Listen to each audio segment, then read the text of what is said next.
Bago tayo magsimula is magandang araw muna sa lahat ng mga followers and subscribers natin sa YouTube. And maraming salamat. Yun ang ingay ng mga alaga natin guys. So, yun nga, nanganak na nga yung ating baboy.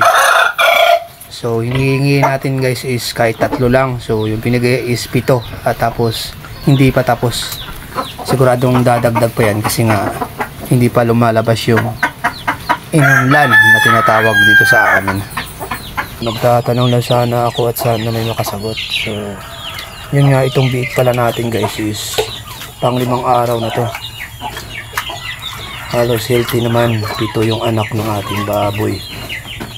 Kaso nga lang yung problema guys is pang 4 na araw tapos hanggang ngayon is hindi na siya kumakain. At tapos yung malupit kasi dito guys sa lugar namin is puso yung ano dito, sakit ng baboy. Kaya ano ba yung sinyalis ng ASF no?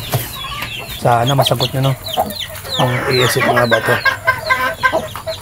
So,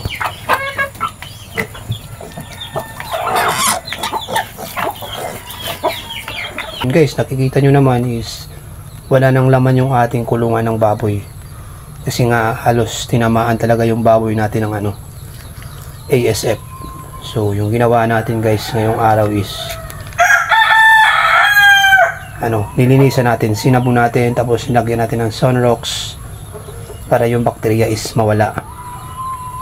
Siyempre may plano pa rin naman tayong magalaga ng baboy ulit, pero hindi muna ngayon. So yung gagawin ko ngayon is yung kulungan guys is lininisan ko muna, tapos papahinga ko muna ng mga ilang buwan para yung bakterya o yung virus is mamatay. Guys, kahit ano nga nangyari sa sa ating mga alaga, halos marami talagang pagsubok no. Yun. Yung ano ko lang is tuloy pa rin sa importante is naglalakad no. Keep going. Sabi nga is quitters never win, winners never quit. And guys, have a good day sa lahat.